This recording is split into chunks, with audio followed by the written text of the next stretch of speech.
There now, 12-week challenges, 8-week challenges, bikini body challenges, Christmas challenges, all kinds of body transformation challenges. And I think I've done this video, we've done an interesting infographic, or Gavin's done it for me, and I've done this video to kind of educate you as to whether it's the right time for you right now to be doing a challenge.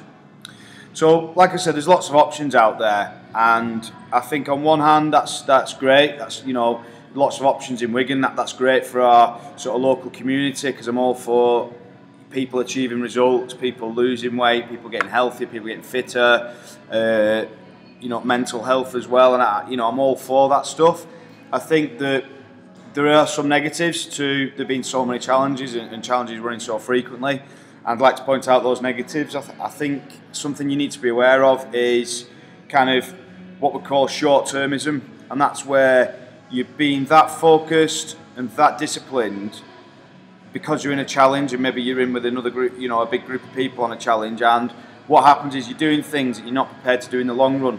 That's great for fast results and to get that transformation, that's brilliant, but I think that what that can give you problems with is this short-termism, and that's just always looking for that next challenge all the time. So you do something, let's give you an example. You do something, you don't eat any shit food for 12 weeks, you don't drink any alcohol, you flog yourself to death in the gym 5 days a week, you're following really strict protocols like that are going to work. Obviously cutting your carbohydrates down, it's obviously that is going to work. You are going to lose weight and you're going to look better and feel better while you're doing it. But my question is, can you sustain that for the rest of your life? The answer is no, because nobody can live at 100% compliance 100% of the time. So the problem then becomes is that when you go back to quote unquote a normal diet, you'll put some of that weight back on. And depending on how severe you've been hitting things on that challenge, you'll probably get a degree of what we call metabolic damage, which is where your body wants to gain weight quickly. Your body's very, very clever at establishing a set point.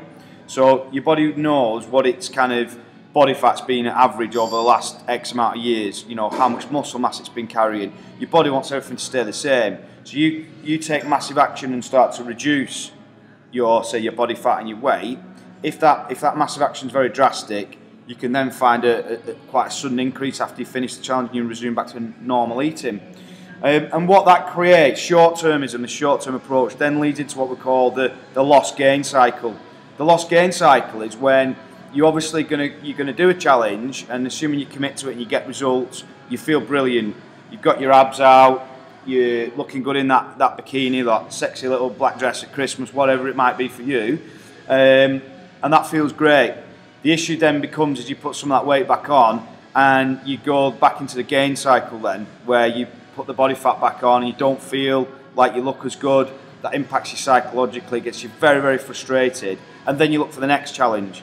And because there's so many of these challenges readily available, maybe 10 gyms throughout Wigan running these types of challenges 3 times a year, the issue then becomes is that it's so easy for people just to book onto challenges, the magic bullet.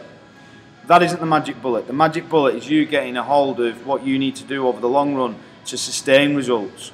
So there's certain times in the year when you should be pushing, and there's other times in the year where you should be trying to maintain. I've seen the first-hand issues with this sort of stuff myself. Obviously, I think most people know, but my background is I've run challenges over a 6-year period, maybe even a little bit longer than that now. I've run about 17 of these challenges. So I've seen the backlash, and I'll hold my hand up. I've been a little bit guilty of that in the past, of that kind of short-termism, pushing people that hard that they can't sustain the kind of level of commitment that we're asking for them out of that sort of 12 weeks. So put this together, this video together for you to sort of decide whether or not it's the right time for you to do a challenge. Now, what we're looking at on this infographic is there's probably 3 key indicators that will indicate whether or not it's the right time for you. So the first one is your head. Okay, so in your brain, in your head, are you at a point where you're focused enough for that 8 weeks and that 12 weeks? So let's just say if a challenge was to run over the summer period, everyone's got barbecues, holidays, christenings, weddings, those sorts of things. Well, if that runs through the summer period, then your head's not going to be in the right place because you've got social events that's going to interfere with your focus and the level of commitment that you need. So the first thing you need to be aware of is in your head, how do you feel? How focused do you feel? How much do you want to do it? The next thing is your heart. So what's your heart telling you? Have you got that desire? Have you got that passion? Have you got that enthusiasm? You know, have you got that drive to actually follow through and do what you need to do? And then the last thing is your gut. So I think it's something that I really buy into. It's your gut instinct tells you when something's right or when something's not right. And I think that if you're kind of like that in your head about whether you're going to be focused, you're not that bothered in your heart about it, maybe you've done previous challenges and your gut's maybe telling you, do you know what, it might be maybe the wrong thing for me at the minute, I would say it is the wrong thing for you. You're right in that respect. If by the other hand you think, no, come on, I'm going to knuckle down now, I've had a good summer, I'm ready to focus and prepare my food and train several times a week and train hard, I'm really up for it, yeah, in my heart I feel up for it, and in my gut this feels like the right thing to do, I would say that for you, that would be the right thing for you to do. Now, we've really changed up how we run our challenges. So, we're running it now at quite an exclusive small group. So if you want to be part of that exclusive smaller group that stays together for the full duration of the challenge, you train together, you learn together, and you want that long-term perspective. So you don't just want it to be 8, 12 weeks of massive focus and then you completely drop off the face of the earth, put all your weight back on and feel like shit. If you want to get your results but you want that long-termism, then I want you to take action on the RM Fitness Challenge that's going to be coming up in September. Sign up for one of our discovery seminars that's going to run where we're going to tell you all the details. Guys, there's no strings attached to these discovery seminars. Come down, meet me, meet my team, have a look around the gym. If it's for you, it's for you. We'll get you signed up. There is an application process because there is only 30 spaces, but assuming you get through the application process, we'll get you signed up, get you moving forward. If you decide it's not for you, then there's no hard feelings. It might be for you in another year.